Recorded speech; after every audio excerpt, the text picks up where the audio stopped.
Okay. Our webinar today focuses on findings from a research project conducted by the Points of Light Foundation to learn more about the barriers to the most effective involvement of volunteers. By examining volunteer involvement in selected organizations across the country, the researchers identified 11 characteristics of organizations that were highly effective at involving volunteers. These characteristics are grouped into 4 categories. Previously, Andrea Houlihan with United Way of Chittenden County shared her insights about a group of characteristics clustered under the heading, Combine Inspiring Leadership with Effective Management. If you missed that webinar, you can review the recording.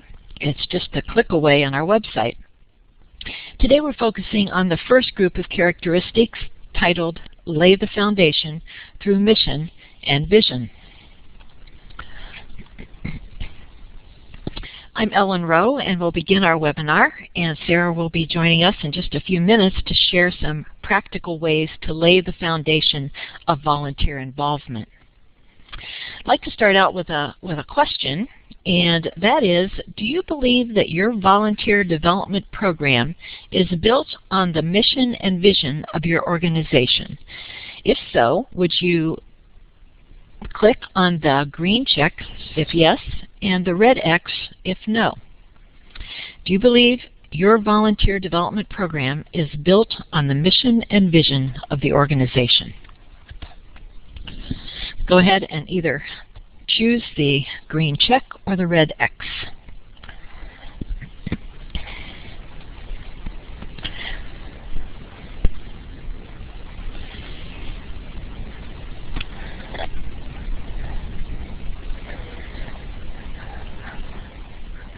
Okay, we have a lot of folks believing that that is the case. And so we're going to work through some slides now and just keep checking on that thought. Thanks. So these 3 characteristics all relate to laying the foundation of your volunteer program firmly in the mission and vision of the organization. They examine the extent to which the organization has a core value for its existence, which is communicated with and shared by staff and volunteers, and the extent to which there is a vision for how volunteers fit into the attainment of that mission. Let's review each of these. First, the mission and priorities of the organization are framed in terms of the problem or issue the organization is addressing, not its short-range institutional concerns. 2, there is a positive vision, clearly articulated, widely shared, and openly discussed through the organization of the role of volunteers.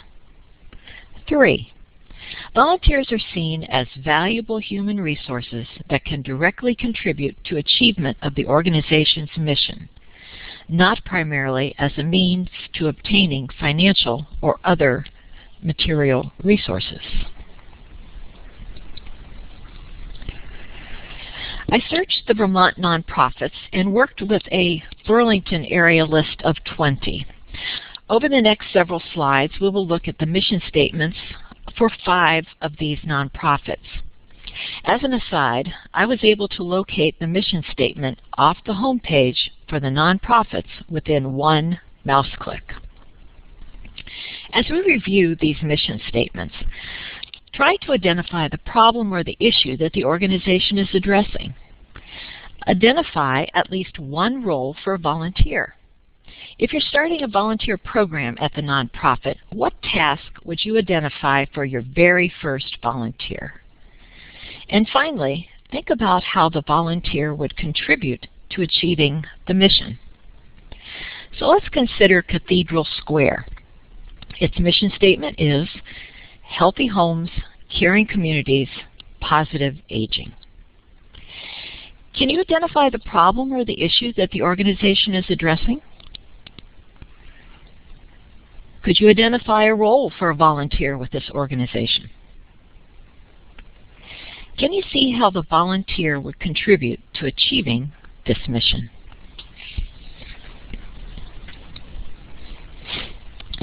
this is a nonprofit that might be familiar to some of you. The Committee on Temporary Shelter, or COTS, provides emergency shelter services and housing for people who are homeless or marginally housed in Vermont. COTS advocates for long-term solutions to end homelessness. Are you able to identify the problem or the issue that COTS is addressing? If so, give me a green check.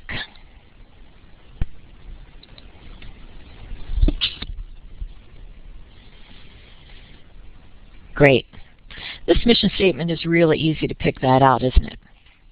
If you were the manager for the volunteer program at COTS, what task might you identify for a volunteer position? I'd like to have you share some of those by typing in the chat box. If you were the manager of a volunteer program at COTS, what task might you identify for a volunteer position?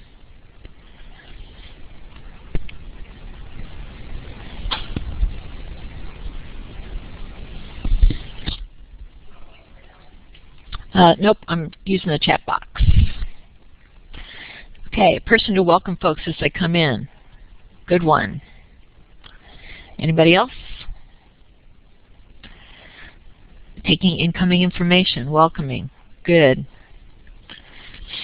Government advocacy. Oh, I'm glad you got sound, Jean. Wonderful.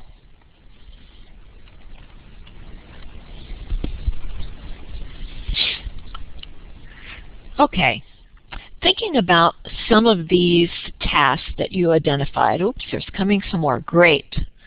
Finding jobs, preparing people for jobs, general outreach, assist families with transportation, to look at housing options. Okay, if you think about the one that you entered there, or if you weren't able to enter one, just pick one. And is it clear to you, if that task were completed by a volunteer, that they would be contributing to achieving the mission? Can you see the connection between the volunteer completing the task and moving the whole entire organization toward the mission? Okay, let's move on to the next mission statement. Our mission is to help children thrive by serving families with children, pregnant or parenting teens and young adults, and adoptive families. So this is the Lund Family Center, located in Burlington. Can you identify the problem or issue that the organization is addressing? Is it easy to see by looking at this mission statement?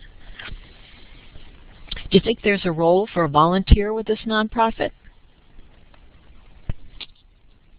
Will a volunteer's effort in performing the task contribute to helping the nonprofit achieve their mission?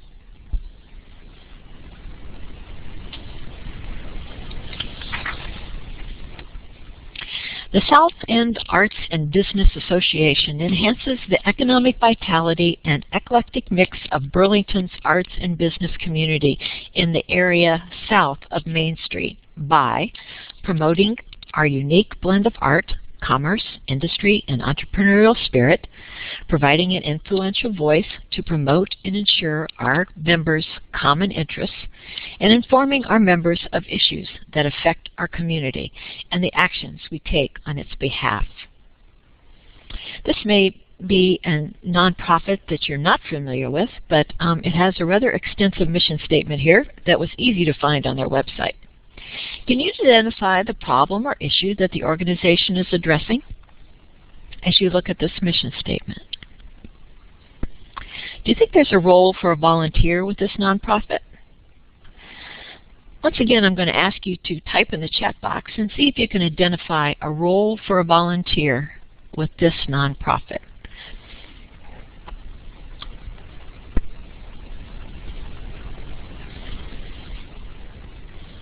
If you were the volunteer development manager, what could you come up with as a role for a volunteer here?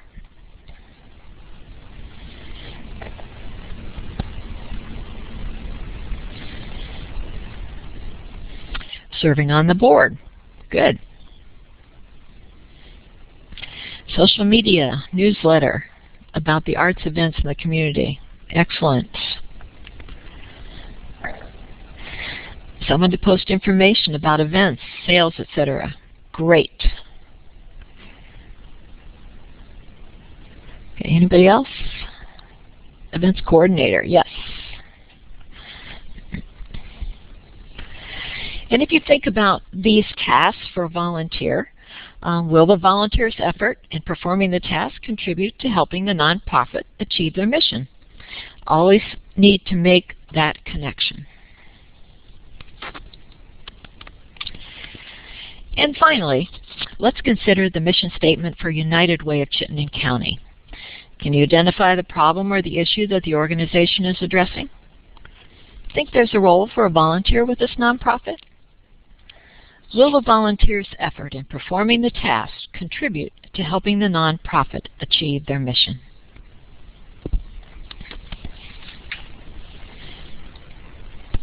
Oops, wrong direction. And I would encourage you all to go ahead and pull out and dust off your mission statement. Take a good long look. Is it easy to identify the problem or issue that your nonprofit or organization is addressing? If you were beginning a volunteer program, what are some tasks or roles that you would like volunteers to do? Are they worthy tasks? Will they make a difference? And will the volunteer's effort on those roles or tasks contribute to the achievement of your mission? Sarah, let me turn the webinar over to you. Great, thank you everybody. I just want to make sure that everybody can hear me as well. Can you place a green check mark by your name underneath the participant list? Okay, excellent. Thank you. So what else can you do? You've learned that having a strong mission that speaks to volunteerism is important, but that's not the end. What else besides having that strong mission can organizations do to help reinforce this message that volunteers are valuable human resources? If you can take some time to think about that question and post your responses on the whiteboard here, that would be great. In order to write into that whiteboard, you want to click on the box to the left that has a little A in it with some lines. If you click on that and drag it into the white box, that'll enable a text box to pop up and you can type in. So again, what else besides having that strong mission do you feel organizations can do to help reinforce that message that volunteers are valuable human resources?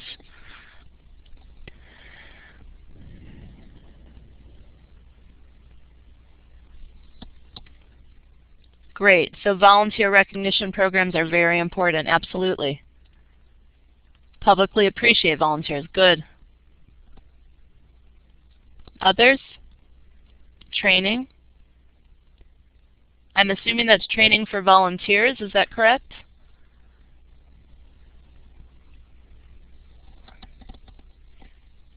Any other thoughts about what organizations can do besides having that strong mission to prove that they're valuable human resources?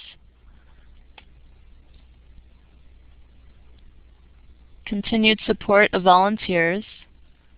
Having a clear role for volunteers. Good.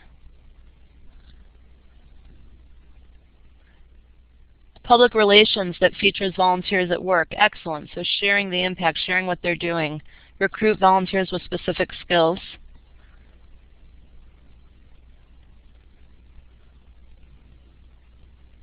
See if there's one more popping up.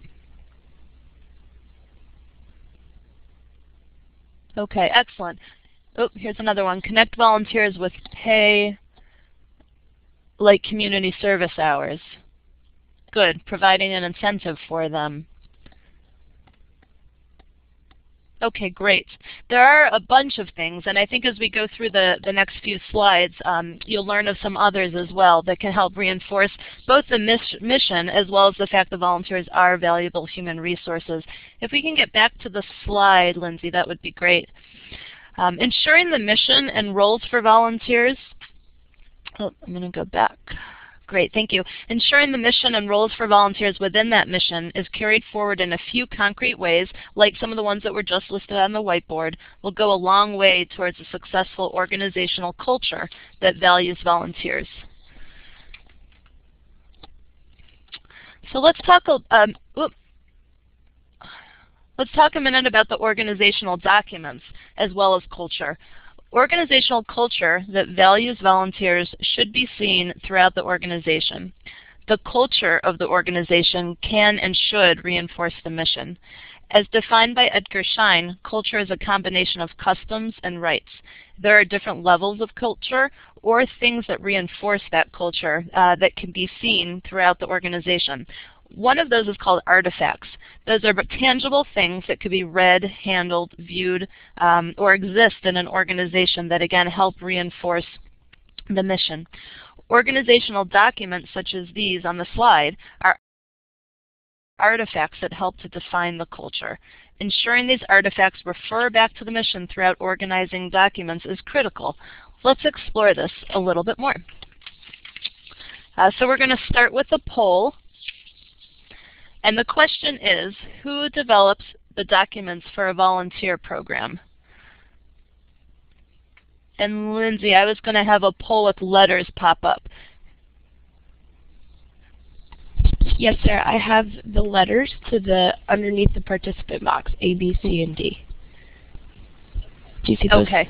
So the question is, who develops the documents for a volunteer program? Should it be A, the volunteer manager, B, the executive director, C, the staff working with the volunteers, or D, all of the above? Again, that's A, the volunteer manager, B, executive director, C, staff working with the volunteers, or D, all of the above. Who develops the documents for a volunteer program? And it looks like the majority of folks are saying D. And in fact, that's correct. Really, everybody within an organization who works with volunteers should support developing the documents for the volunteer program. It's not one person's job alone. Staff must be engaged, really need to be engaged in all aspects of the volunteer program. There shouldn't be really any double standards as well. If staff need to wear a uniform, volunteers should be doing the same thing. If staff get breaks, volunteers should be getting breaks. Those position descriptions, is the goal or purpose of the position defined and framed in terms of the results so that it speaks to the mission, or does it reiterate or list out the specific tasks or responsibilities? So all of those organizational documents should really be developed by everybody who works with those volunteers, and there shouldn't be any double standards, and you'll see a little bit more what I mean here on the next few slides. So we're talking about training now. Again, there are a number of documents, the artifacts, that can reinforce that mission for training, both for staff as well as for volunteers. Staff have got to be supportive and positive about the volunteers. They should not be viewed as getting in the way or viewed as one more thing that the staff members have to do.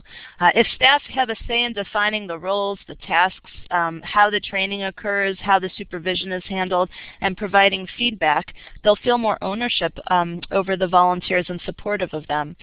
Keeping the mission in mind rather than the day-to-day tasks, again, is incredibly helpful to recognize that we're all shooting for the same end result. Volunteers are valuable, and they can help solve the same problem. There are certainly times where staff might feel threatened by volunteers. They might feel that their jobs possibly could be displaced if somebody who is not on salary and not retaining the benefits might be able to do that same work. But you can also turn that around and view it in a different manner. With staff training, staff could prefer to embrace and partner with volunteers to show the department's worth and attribute the success in a way that's supportive of the volunteers. An example of this, creating an impact document, say like a report card, that showcases the level of accomplishments before volunteers and then after, can help reinforce the need for volunteers and additional personnel in meeting objectives and strengthening impact, rather than feeling antagonistic toward those individuals. Again, talking about double standards, does the staff culture include volunteers? One other aspect that we might want to talk about are customs. If there's an office break time every day at 10 a.m., are the volunteers invited to that? If staff get regular evaluations, do volunteers receive that feedback as well? So making sure that staff are trained and including volunteers in the same customs will help reinforce the culture that volunteers are valuable resources.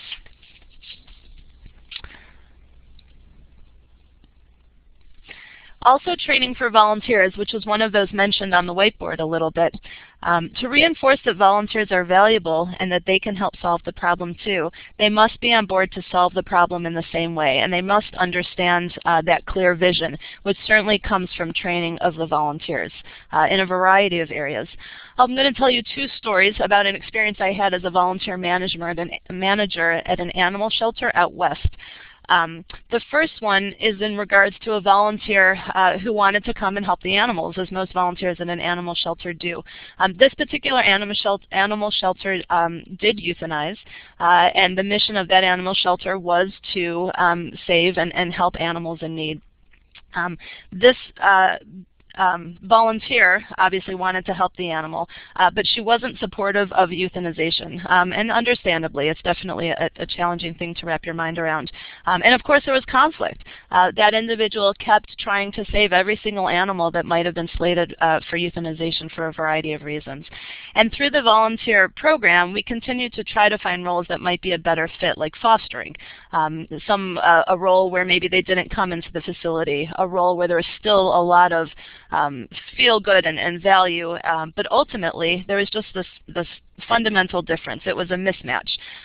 We thought ultimately that there might be a better match if this individual went to go volunteer at a no-kill animal shelter, again, since there was that really fundamental difference. Having the mission and other organizational documents that spoke to this and reinforced the mission and the way that we went about it really made that situation much easier to handle when we ultimately mutually terminated that volunteer relationship. One other situation that I'll share, in the summer of 2000, there was one of the worst wildfire seasons that New Mexico had seen, and there was a very large wildfire that forced the evacuations of individuals in Los Alamos. And the shelter that I worked at turned into really the emergency shelter to house all the evacuees and their animals, as well as livestock in the area. And so really, again, the mission is to take care of the animals and do the best that we could by them. For about the first 2 days, we really operated 24/7, nonstop, taking in those animals, talking with the evacuees and trying to do everything we can. And we ramped up considerably our volunteer efforts, having to staff it again 24/7. It finally got to a point where we were able to slow down and close the facility for a while, because in the best interest of the animals, it was to let them be, give them some quiet time. And so as I was on the phone canceling a number of volunteer shifts that had been scheduled, this one volunteer got incredibly upset. All that person wanted to do was come and work and help and save those animals. But again, reinforcing the mission that this, in fact, was the best interest of the animals, to give them that quiet time, really helped. That person just needed that reminder about the mission. As we know, people tend to volunteer for organizations because they're passionate about the cause, and again, that's also reinforced by the mission. And that's a really good thing. One thing as a volunteer manager that I'll share is that you try not to take things personally. Regular training and reminders can help keep problems at bay, and I can't reinforce that message enough. So evaluation and feedback. And again, I'm going to bring up the whiteboard here. And what I'd like to do is have you list a strategy that could be used to let volunteers know they are making a difference. What would you do to let volunteers know that they are making a difference?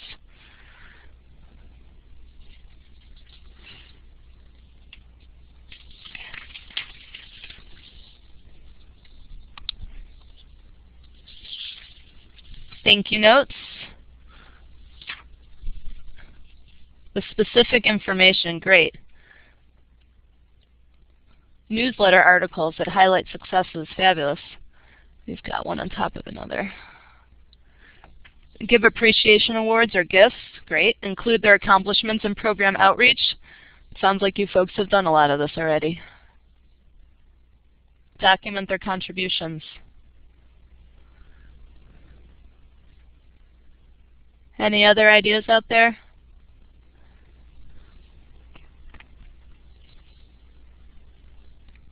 Okay. So evaluation and feedback, as hopefully by now you realize, is not just for staff. Volunteers should get this as well, and you all have come up with some fabulous ideas here. Volunteers do need feedback. They need regular reviews. And what's really important is that the reviews and the feedback shouldn't just come from the volunteer manager, the person who's responsible for scheduling and perhaps interviewing those volunteers. The staff with whom those volunteers work really need to play a role. Again, it helps with staff buy-in, but it also reinforces the value and the impact that those volunteers are making. Imagine if you got feedback 2, 3, 4 people removed from the person that you worked with on a regular basis. Having that feedback is really important. Other ways that you can solicit that information perhaps would be through exit interviews. When somebody stops volunteering or they've decided to move on, finding out why is really important. Obviously, you don't know what kinds of problems occur if nobody tells you. So exit interviews is also a very good strategy. As you've mentioned here on the whiteboard, sharing results of organizations' evaluation efforts and how those volunteers contribute is also very critical. Through newsletters, annual celebrations, meetings, bulletin boards, all of those efforts are also quite important. Social media now, there's lots of ways that you can recognize as well as provide the impact that reaches many, many more than just those folks associated with your organization through social media is also a great tool. So the next aspect I want to talk about is budget. And obviously volunteers are not free. Does anybody know what the dollar value of a volunteer hour is? And again, this is another poll with the letters. A, do you think the dollar value of a volunteer hour is $10 an hour? B, $12 per hour? C, $18 per hour? Or D, $25 per hour? And that's the value of a volunteer hour here in Vermont. A is $10, B is $12, C is $18, and D $25. We've got answers all across the board. Lots of folks are saying B, $12 an hour. Next in line is C, which is $18 an hour. And in fact, the answer is very close to C. As of 2009 data that's listed on independent sector, the value of a volunteer hour here in Vermont is $17.54. Nationwide, it is closer to $21 an hour if you average out across the states. But again, here in Vermont, according to the independent sector, is $17.54 an hour. If you add up all those volunteer hours that are given to your organization, that is amazing type of impact that could be shared with your stakeholders, legislators, funders, whoever, to really put a dollar value to the impact of volunteerism. Again, volunteers are not free. There are lots of expenses, sometimes hidden expenses, background checks, materials and supplies, recognition, insurance, training time, recruitment, management, recognition.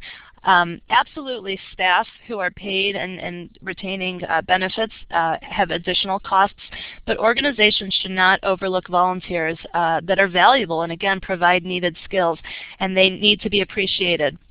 Ensuring that there's a dedicated budget and manager for volunteers should absolutely not be overlooked. Organizations need to treat volunteers really as they would financial donors. Cultivate them, value them, ensure that they are feeling positive about that organization, because as we all know, if people have a negative experience, they're much more likely to share that negative experience than they are a positive one.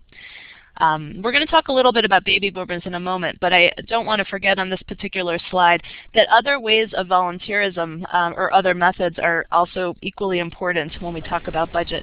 Bartering or quid pro quo can also be viewed as volunteerism. These are really good ways to try to bring others into the mix to harness executive or highly sought after skills. And Sarah, actually, before you go on, there was a question from Liz. She was wondering, is it typical to translate hours into a dollar amount for reporting fundraising purposes? Thank you for bringing that to my attention. And yes, it is pretty typical to be able to do that. Depending upon the proposal or the funder, if you're trying to make a case for either additional hours, that's absolutely a great piece of information to have, especially if you're looking about return on investments, which I know our organization is looking at. That's another way to be able to translate effort and people supporting the cause into a dollar amount. Great, thank you. So baby boomers. Research from the Corporation for National Community Service have indicated that boomers are highly educated and mobile. You'll see the facts here on the screen. We are about to have an amazing influx of baby boomers who are reaching retirement age and have a number of skills that could benefit the nonprofit environments. They still are going to want to work and travel, perhaps with reduced hours.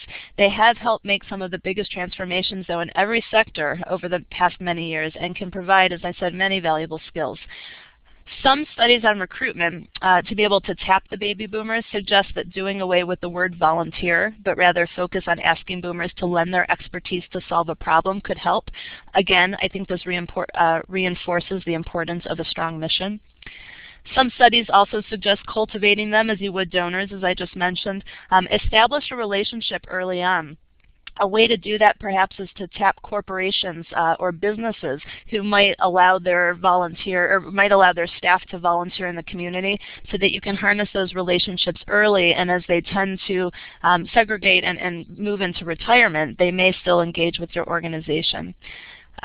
Show organizational impact. Make a case for your organization. Use high-tech and high-profile approaches. Treat them as valued partners. By every measure of engagement one can think of, ultimately, the baby boomers actually have been doing a little bit less in terms of overall engagement. They do vote less. They tend to read the newspapers less. And evidently they're less apt to join churches or civic organizations. And so we really need to find those ways to track them. And ways that I just mentioned is definitely where the research is indicating is a solid method. Providing those meaningful opportunities that connect skills to outcomes are also the key to successful volunteer programs in working with baby boomers. Baby boomers who become volunteers by approaching an organization on their own also have slightly higher volunteer retention rates than volunteers who are asked by someone to volunteer. And this is really, I think, turning that age-old piece of information in terms of how do you recruit volunteers. Number one reason is somebody asked me to. That's turning this inside out and upside down. With the baby boomers, it's more that they want to be able to come to the organization and offer themselves. So again, mission, public relations, the ease of finding that mission, as Ellen mentioned early on the website, is all very important to attracting those baby boomers. The reality may illustrate the value really of marketing your volunteer opportunities.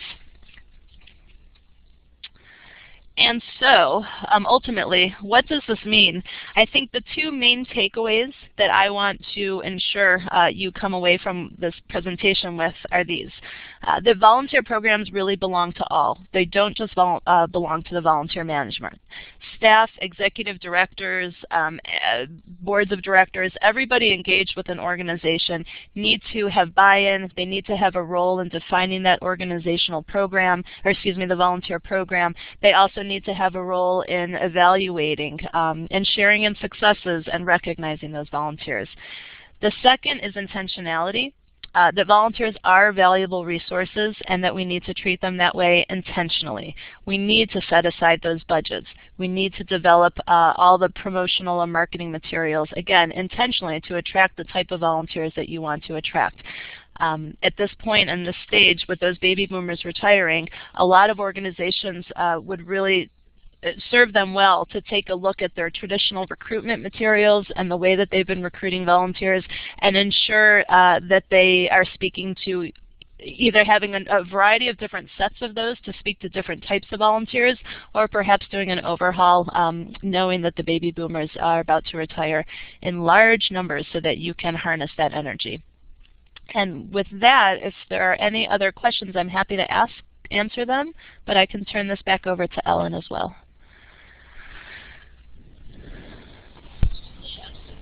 Julie asked, are those amounts costs to the organization or value contributed? Are those amounts, I don't understand the question.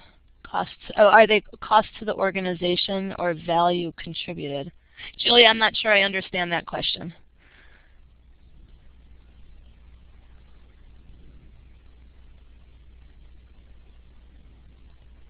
The dollars associated with each volunteer, are they costs to the organization? Oh, those are values contributed.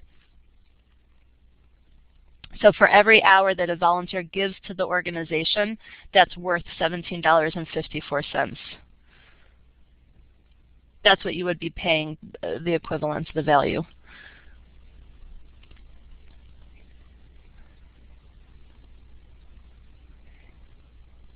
Okay, great. I'm going to turn this over to Ellen then to wrap us up.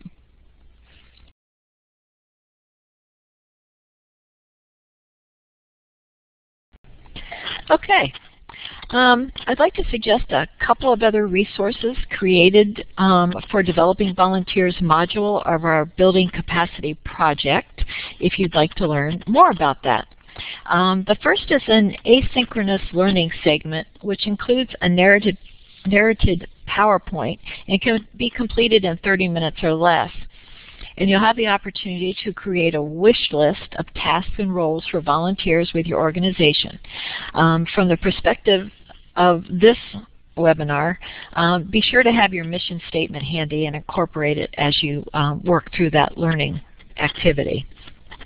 And that's called Identifying Roles for Volunteer Involvement. You can find it on our website. And secondly, I'd like to suggest that you take a look at a recent blog posting that we've done with Building Capacity Project, and it looks at measuring the impact of your volunteer program, looking at that return on investment, taking those calculations of dollar value per hour, or looking at your volunteer work, work of volunteers on a task or an activity, and figuring out the value of that activity. And then look, as Sarah suggested, that volunteers aren't free, so look at the costs associated with those volunteers, and it helps sort of outline how you would come up with a return on investment calculation. It looks at managing your volunteer program based on some simple measurements, including fit with the mission. So I'd encourage you to check out that blog posting. And we would like to, Sarah and I would like to open this up for any other questions that folks might have, either about developing volunteer modules and pieces. We have a couple.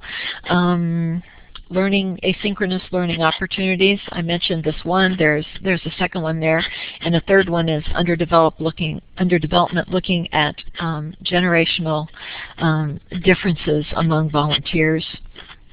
And we also have a CCTV program that's in production right now, and that will feature clips of Sarah and Andrea Houlihan and June Jones, who's a Master Gardener volunteer for UVM Extension. So lots of pieces, lots of learning opportunities centered around developing volunteers.